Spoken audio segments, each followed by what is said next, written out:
Good afternoon, everyone. Here we are live today for a new episode of WoW Live. I'm Sylvia, and this is brought to you in collaboration with the Baby Lab at Essex University. Today we have two amazing guests here with us. It's Matt Gale and Quann, both CBT therapists, both working at Health in Mind in Northeast Essex. And we're here to talk about a topic that has created a lot of actually excitement on our social media, and it is what about dads? So what happens to new dads when a new baby comes into the family? How do they feel? What about their anxiety and depression? There are some statistics that do show us that fathers are affected as well as mothers. And so we're really looking forward to learn a lot about it from you, Matt and Ian. It was interesting. One of the mothers that follows us today was saying that, to be honest, I don't want to have to worry about that as well. I am overwhelmed with myself, with my baby. And now I also have to care about my partner's well-being, and this I thought this was really honest, and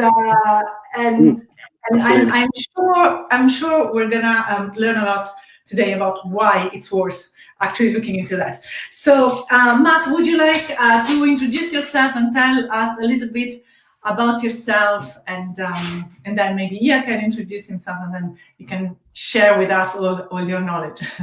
Sure. Well, thanks for having me here today. I'm a CBT therapist, and I work in the North Essex IAP service. IAP stands for Improving Access to Psychological Therapies. And my background is that I trained as a social worker, and I've worked within the NHS in mental health teams for the best part of, over 10 years. And more recently working as a CBT therapist. And within that, I work on the perinatal team in the service, and so I have a fair amount of experience of working with dads within CBT, cognitive behaviour therapy.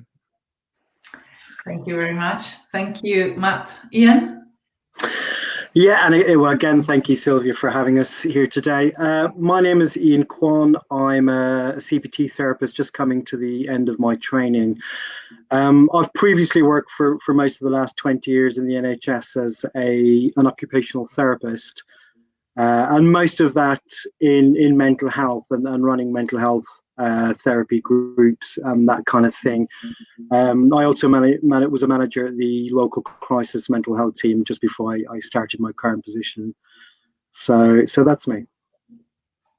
Thank you so much. And then you both, is it a specific focus on fathers that you have, or is it one of your many expertise? Ian?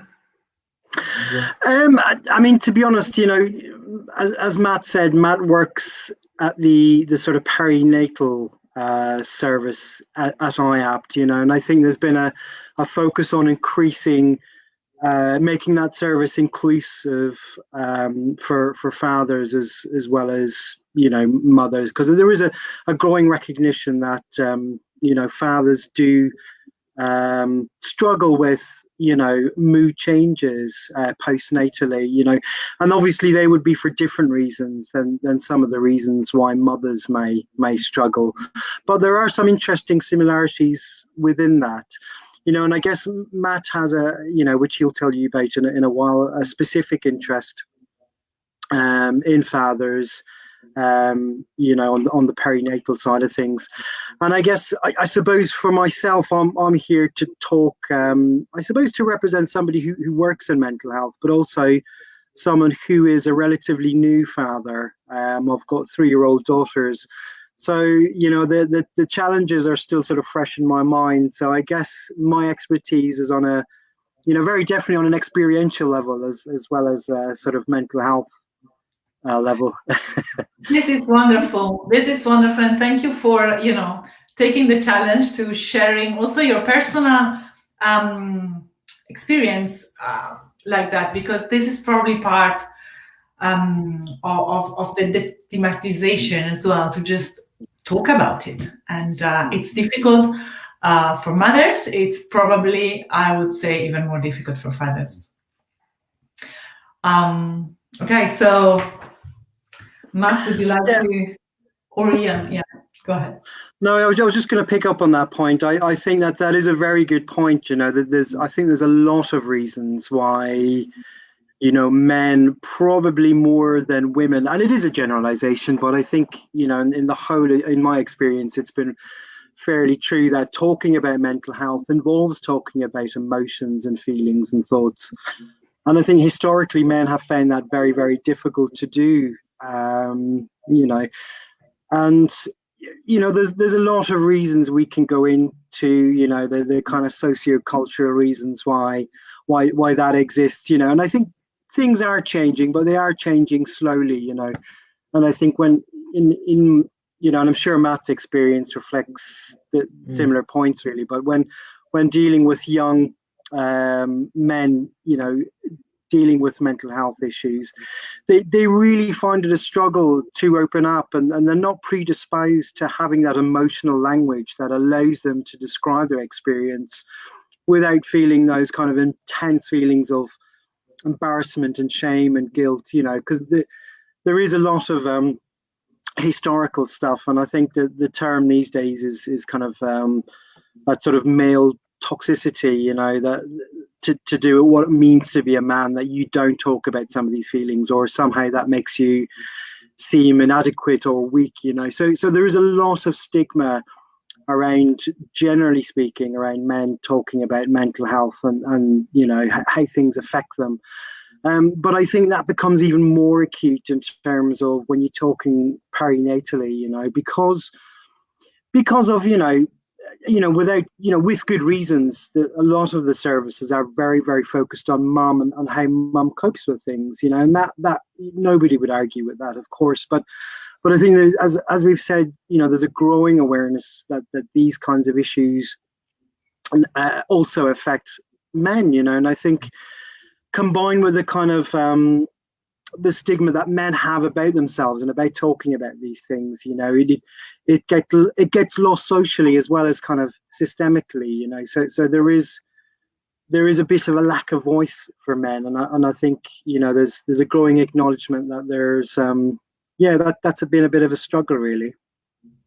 Absolutely. And I often find that the men who have been able to come to our service and to make that step of seeking help, sometimes because men are socialized against naturally speaking about their emotions, it can mean that when men do make that step in seeking help, that they can make a significant change really quite quickly, in that it's such an alteration for them to start speaking about emotions, and that it can immediately provide a large amount of assistance. And within CBT, we talk about kind of look at thoughts, feelings, and behaviour, and the interplay between the three paradigms. And then and when men start to use that and to be able to kind of reflect a bit more on their experience with that structure, then I've found that people can really respond really quite quickly to therapy.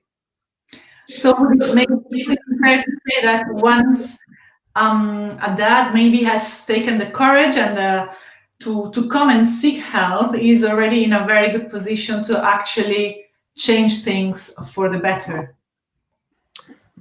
Absolutely. So, for instance, a dad I worked with recently, and obviously I'll avoid all details to preserve his confidentiality, but he came to us in June, and within the perinatal service, we look to prioritise anyone who approaches our service with a perinatal need, and so we assess people within 2 weeks, and we'd look for them to enter treatment within 6. So this chap came to us in June and started working with us in July. And he had some anxieties around his interaction with his child. And then from that point, we started to do some, within CBT, we use behavior experiments to kind of look at what your behavior is and how that affects how you're feeling, and also the thoughts that brings about. And that literally after the first session, this chap started to kind of notice that by altering his behavior, it was having a significant effect on how he felt. And we had 5 sessions, and he was discharged in September. So it can be quite a smooth, quick path. This is really inspiring and encouraging success story for any father that might be listening, or maybe also the partner of a dad that maybe we can notice is struggling a little bit. And the other thing I wanted to pick up on is that you described the kind of core of CBT as being like the interplay between behavior, feeling, and thoughts, and how they basically influence each other. So can you tell us a little bit more about that? Certainly. So a key aspect of CBT really is looking at what thoughts people are having. And so people sometimes experience thoughts as images, so as pictures, and then that can have a profound influence on then how somebody feels, and also something else which feeds into how we feel significantly is how we act. So if somebody is fearful of the harm, for instance, coming to perhaps a newborn baby, then they may behaviourally try and remove their interactions, decrease their interactions with that child. And then from that, feelings of perhaps guilt or shame could emerge, and then that could provoke further feelings of low mood. And then so we'd look at how behavior is affecting how somebody's feeling, and also thoughts. So if somebody is thinking in terms of images of harm coming to their baby, and that they're kind of having maybe quite vivid images of that taking place, just how that would then alter how they behave, and just look at how we can look at the effect of that and reflecting on it, and then see how we can change that. Yes. So in a way, it is a change of behavior, of thoughts, and of emotions at the same time. Feelings. So what is, from your perspective, the thing that nobody should ignore about anxiety and depression in fathers? I think just to say that I suppose men shouldn't ignore it themselves, and just to pick up on that interesting and honest question about one of the mothers who'd sort of written in and said, "Oh God, I've got something new to worry about now. I've got enough on my plate," and I'm glad you said that. It's a really honest thing that a lot of people would be kind of concerned about, but really I think men sort of need to develop that awareness themselves, that if something is wrong, I suppose it's up to us in a sense to kind of give them that validation, that to a recognition that there can be problems for men, and that allows them to sort of then come forward, because it's, well, firstly, I suppose you've got 1 in 10 men, so about 10% report levels of sort of postnatal depression.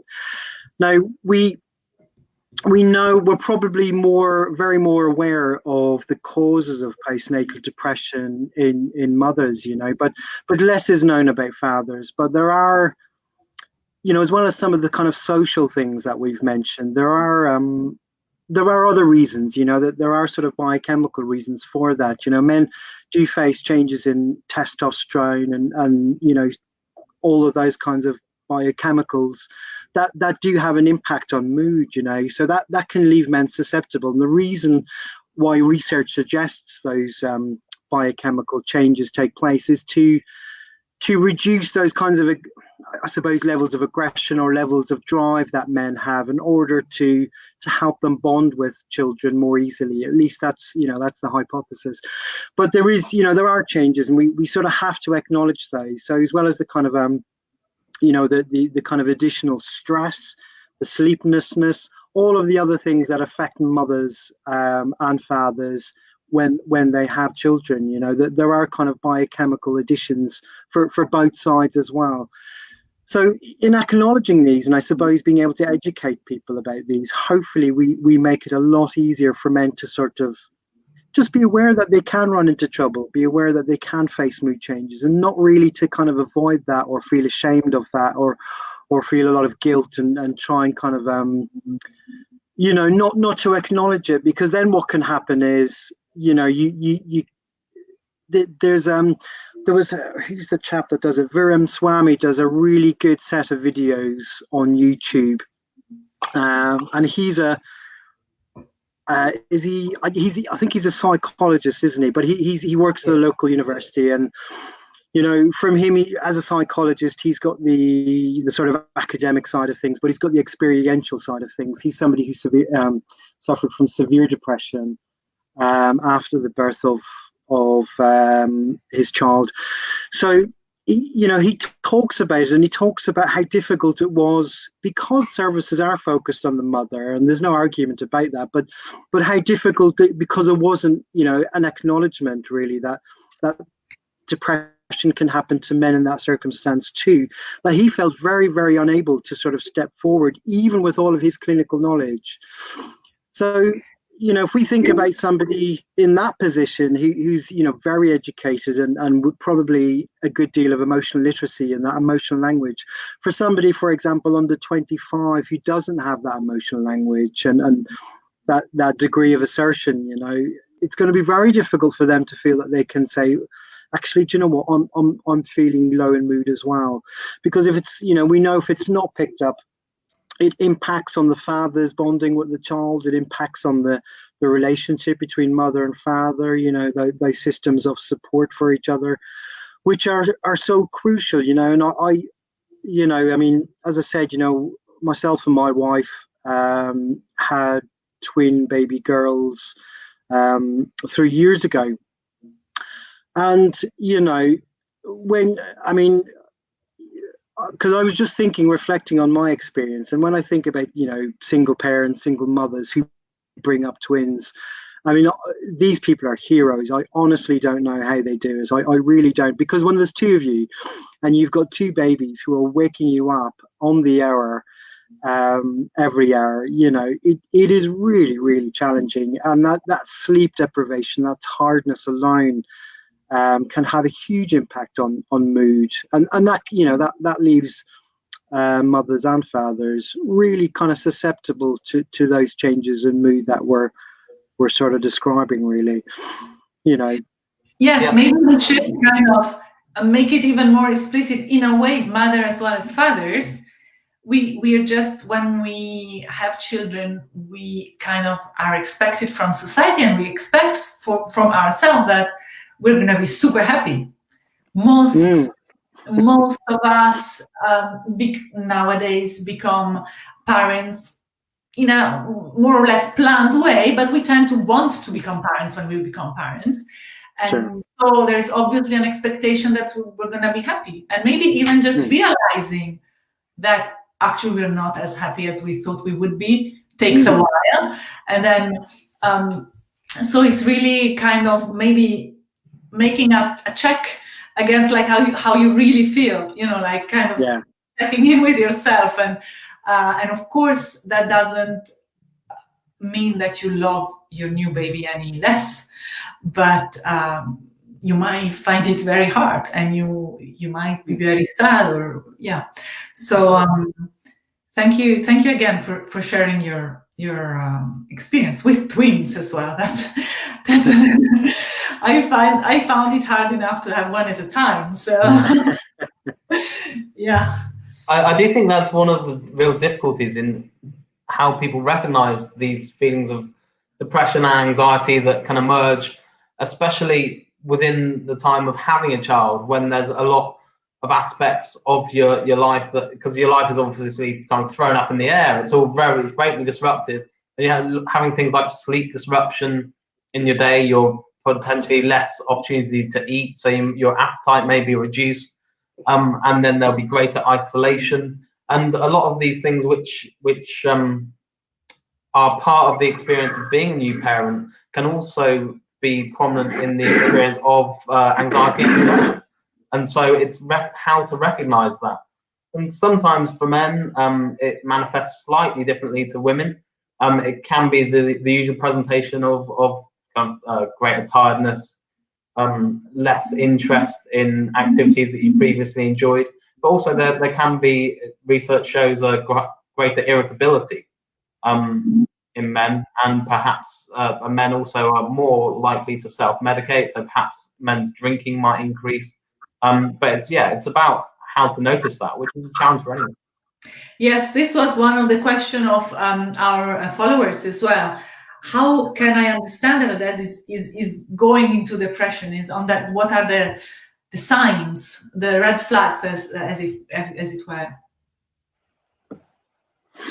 I mean, I think, Matt's just kind of illustrated some of those really nicely, and I think, and again, coming back to the kind of general socialization of how men express their emotions, when men feel depressed or sad or anxious, they're more likely to be irritable or aggressive sometimes, No, that's not a generalization. That's just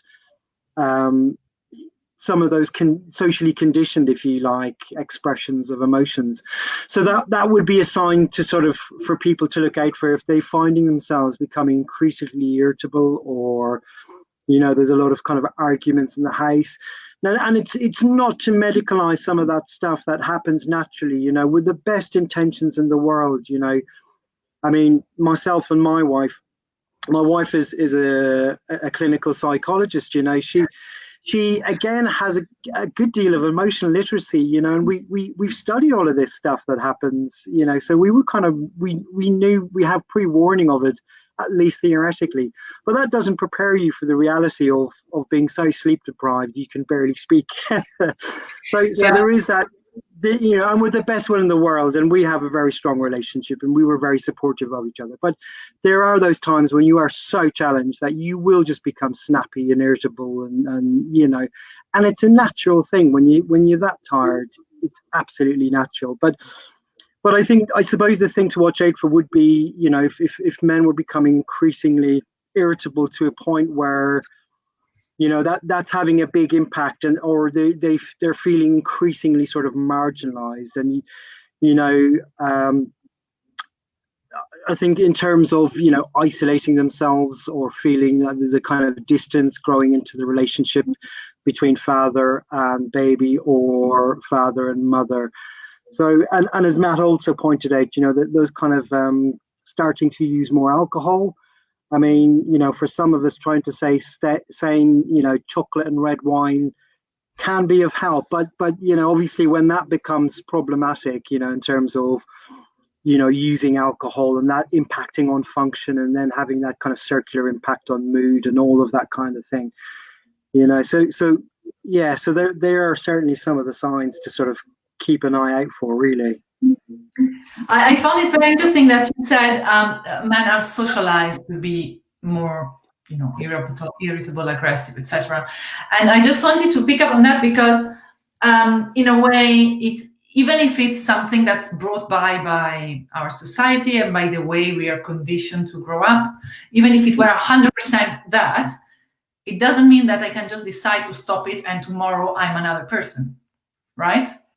Mm. If I've been socialized to be one way or the other, I still have to work hard to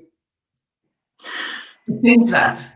Absolutely. I mean, there's a balance, isn't there, between, knowing that your emotional expression has an impact on the people that you have relationships with, But as we said, and I think there is a kind of an awareness of that kind of male toxicity, that that socialization, that as a boy you're not supposed to cry, and you're not supposed to feel sad, or being sad as a man is a sign of weakness, or crying as a man is a sign of weakness. As I'm glad to say some of these things are changing, but with a healthy, I suppose, like anything, if those healthy expression of emotions aren't, allowed to express healthily, or given those sort of channels, they'll come out in other ways. Yes. I think that's part of what the work that we do with parents, with anyone who comes to our service, really, to look at what thoughts and feelings, behaviours you're having, and then we all accumulate certain ways of being and ways of thinking throughout our life that at some point we realise is actually not serving us very well. It's creating perhaps some problems, and then so people who come to our service then have that opportunity to kind of think a bit about what's going on within their experience and what might be creating some difficulties, and think about how to change that. Yeah. I would just like to maybe ask you a few questions of the ones that we've collected, and I take the occasion to also encourage who is following now. If you have any questions, you can pop them in the comments, and we'll try to ask them directly to Matt and Ian, who are so knowledgeable. One question I've got here is, and it kind of, you mentioned it, but maybe we can talk a little bit more about that. In fathers who show anxiety and depression, what hormonal changes have been detected, and what are they attributed to?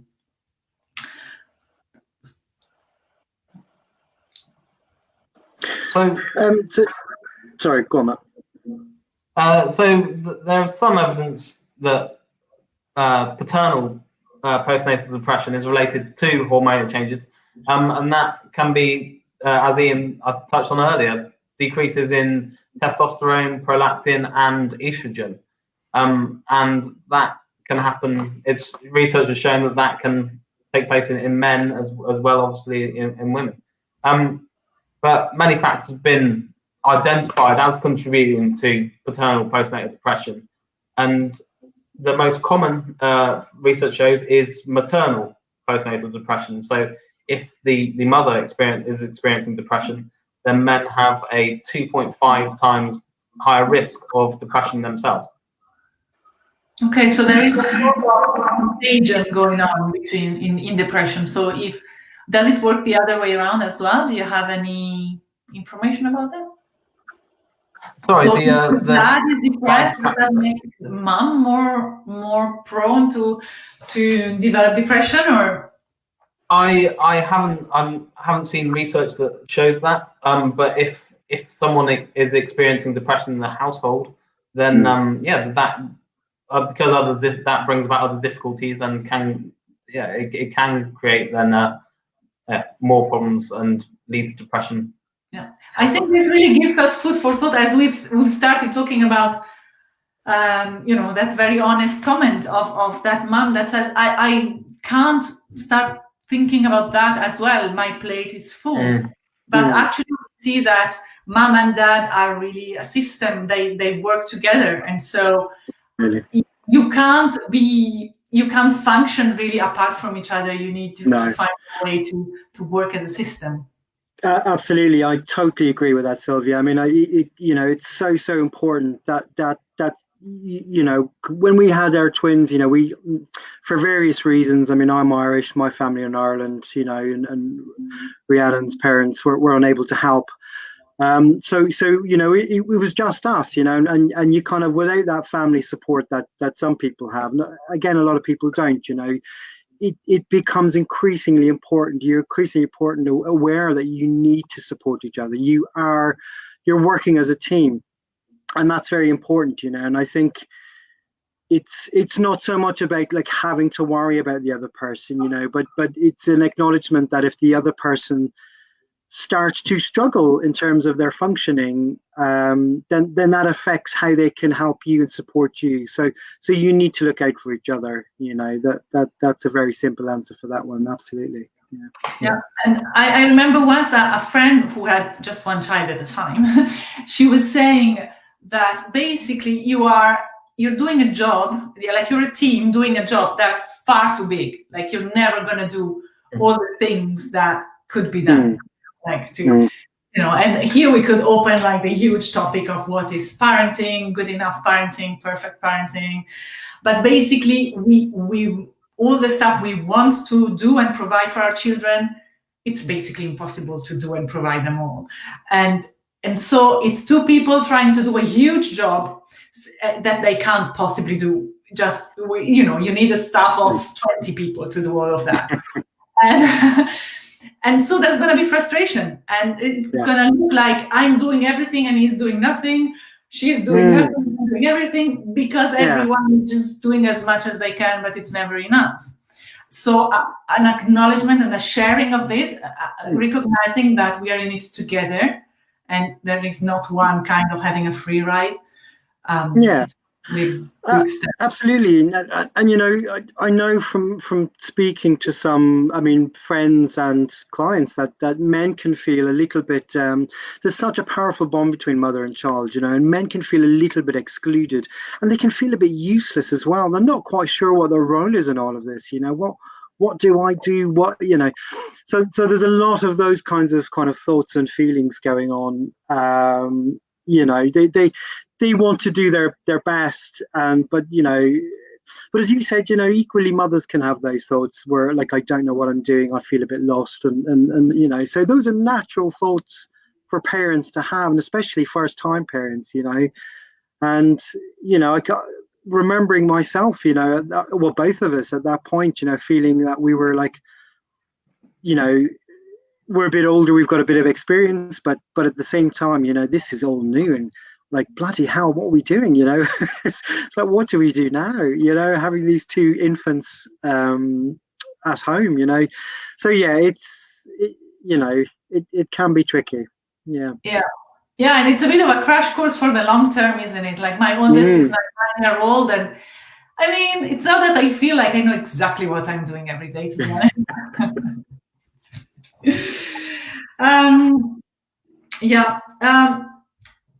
I'm like just looking through my list of questions. And that's again something that you mentioned already. It's like, how is the nocturnal awakenings in father different from those in mothers?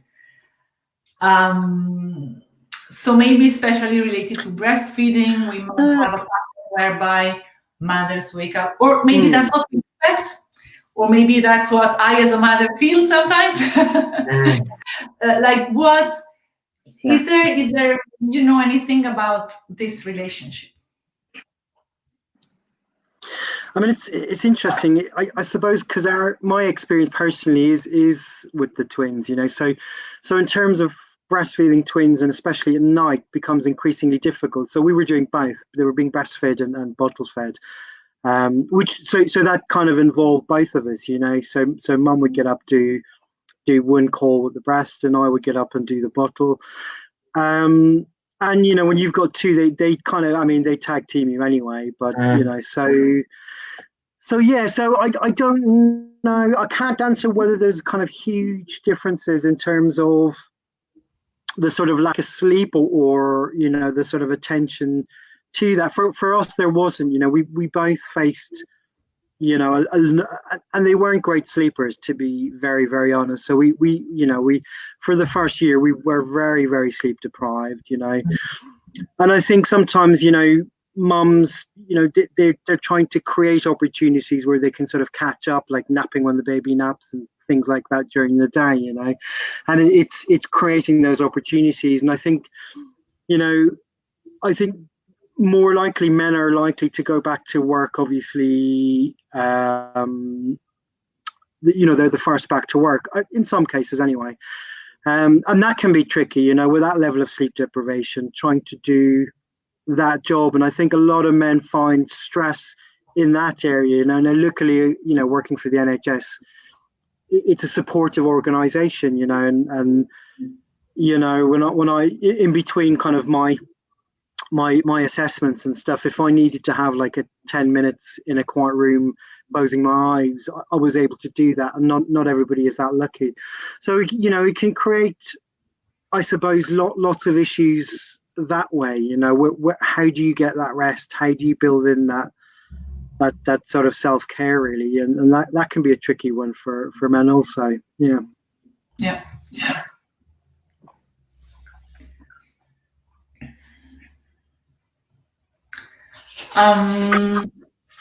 Looking into the other question, when are fathers most vulnerable? So do you observe parents coming to you at a specific age of the child typically, or does it vary? Well, when people are considered perinatal within our service, and they come to the specialist perinatal team, if the child is under the age of 2, or if the mother is pregnant, or also in some cases we work with people who are having difficulty conceiving children, and so the perinatal period within the terms of our kind of service consideration is quite broad, and I wouldn't say that there's a definite age at which fathers are more likely to come to our service. But I suppose that the fathers who can't speak about difficulties with their own mental health relating to the care of their child, it's generally within the first 2 years. In the first 2 years. Yeah, there is this, probably it's a stereotype, right? That the father during the pregnancy, it's a slower process to realize that there is another person in the family. It's probably it's something that we read, that we hear about, and then they begin to realize that the child is there when they can actually see the belly, and then when the child comes, often they can feel a bit excluded by that. So I was wondering if it might take a little longer for father for themselves to pick up on this on these feelings and relate it to their child. But you say it's quite evenly spread throughout the perinatal period. Yes, yeah, I would say so. Okay, so that is interesting, because I think I certainly, like, anecdotically have heard that kind of stereotypes whereby the fathers always are a little bit later, kind of thing. Mm-hmm. But it's probably a lot of really rethinking and really working out how to be good teammates, and really it's probably a very special time in history, right? When we get to do that, it's a privilege as well. Maybe in the past, roles have been much more rigid. So maybe there have been less uncertainty about how to work it out. But then again, with all the rigidity that it brings, and all the kind of lack of potential that can be expressed, because everybody has to do this and that's it. Oh, absolutely. When I look back and see, my father or even my grandfather's experience of fatherhood, they, because of those rigid rules, I always feel they've missed out on so much. I was so keen to do all of those things that the kind of mother has the privilege to do in terms of the feeding and changing nappies and bathing and all of that stuff. And there might be fathers who might disagree with me, but I love doing those things. And I think those things were really important for me in terms of kind of feeling close to my children, and feeling that I had a role, that I was needed, and all of those things, all of those doubts that can crop in if there's kind of, and there is natural doubts about bonding, and your usefulness. And I think a lot of that is what fathers find so difficult, in terms of having the sort of ability or the opportunities to sort of create that bond. That is so important. And also that helps mum, because mum needs a rest. Mum is kind of, it's child rearing is so physically, mentally, spiritually demanding in all areas of life, that you do need that support for each other. So the fact that there is more of a balance, and I hope that can continue and progress, that those roles become blurred and not gender defined. Yes. I think I have two more questions here. And one is, how could new dads fight anxiety and depression? And I would just like to add on this one that I know lots of mum self-help groups of different sorts. I think I'm aware of much fewer fathers groups and kind of mutual support. What is your take on that? How can kind of father kind of fight anxiety and depression?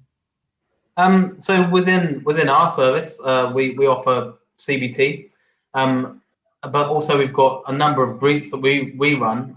Open Arms Group, which is an 8-week CBT group for mothers and fathers experiencing postnatal depression or anxiety, and we've got a post-birth recovery group. We're looking at starting a group specifically for dads, and I don't know if that'll happen during COVID, but we're due to look at something online if there is a kind of established need for that. And so there's a lot of help that we provide, and also if someone ever referred to our service and it wasn't something we would be able to immediately provide treatment for, then we can refer on to other local services. And there's a lot obviously online also, and there'll be some links up after the end of this feed. Yeah, and so they'll there's a lot of support actually that's starting to emerge for dads experiencing anxiety and depression.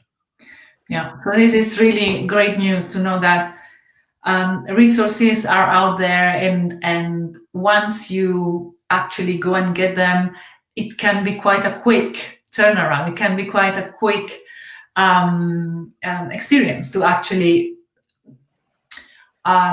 improve that loop of behavior, feelings, and thoughts, so that you feel better, you act better, and you become a better team player for your whole family. So that's really super encouraging. And I think the last question I've got here is, what are the most common triggers? So do we see anxiety and depression in fathers that experience specific types of maybe birth, or are there specific elements that make fathers more vulnerable? You mentioned already, if the mother has postnatal depression, that's one. I mean, there is a statistic that I did sort of read about, kind of looking on some of the websites for fathers, that fathers under 25 appear statistically more susceptible to anxiety and depression. I mean, I couldn't give you an awful lot of information as to why that is. Perhaps dealing with these kind of challenging emotions is something that we get better at as we get older. Perhaps, I don't know, but certainly, yeah, younger fathers, potentially can be more susceptible to developing issues. But just to touch on another point you made as well, in terms of the birth process, and I think it's also something we should be very aware of, in terms of kind of where there is like some trauma or something in the birth itself, and I guess services are well set up for mothers who go through traumatic births.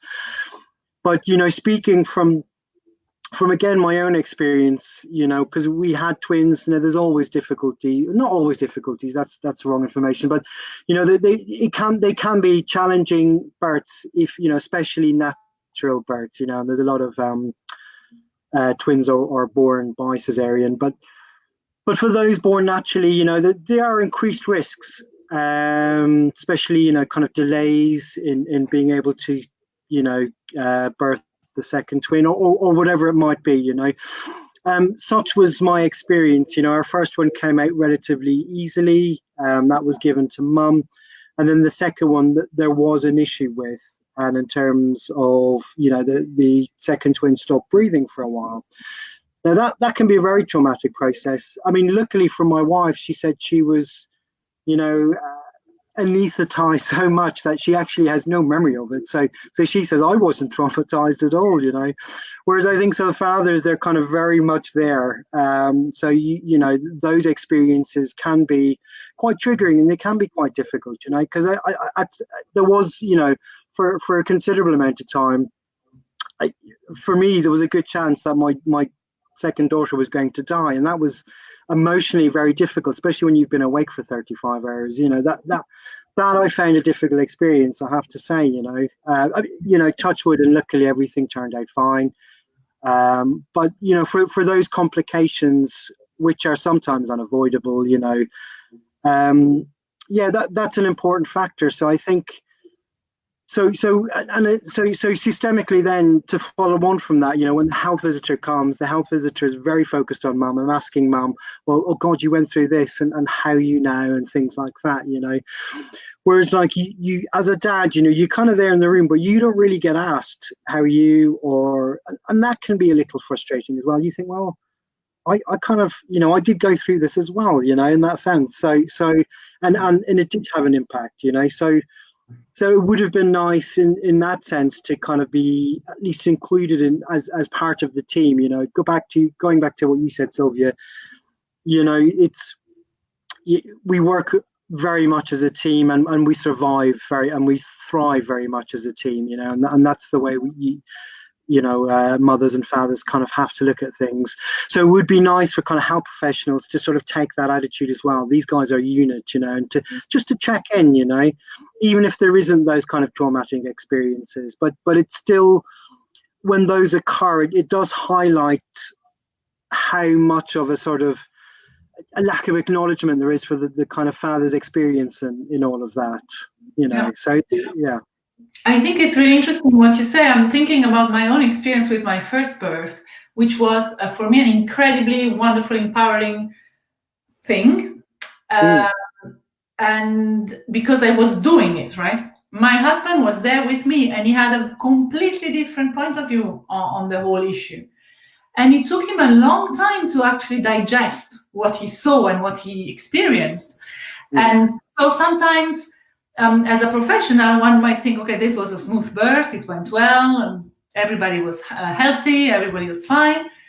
And actually, it's good, as you say, to just check in and what was the situation from that other point of view that is really kind of going a bit unnoticed.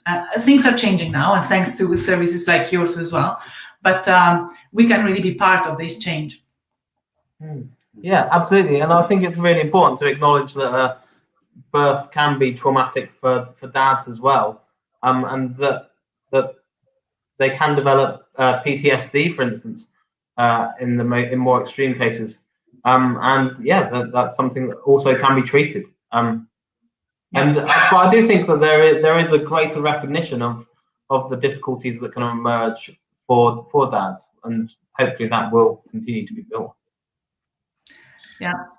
So on this idea of mom and dad working as a team, I think we can wrap it up, unless you have other important things to share with us. Let's see if there are more questions coming in. But if not, I would really like to thank you so much, Matt and Ian, for the really, really interesting and helpful conversation. We really hope to have you back here at WoW Live with BabyBrains and the University of Essex, because this is really a wonderful example of what you're trying to do, of building a bridge between science and society. And I think your work is a wonderful part of it. So thank you so much.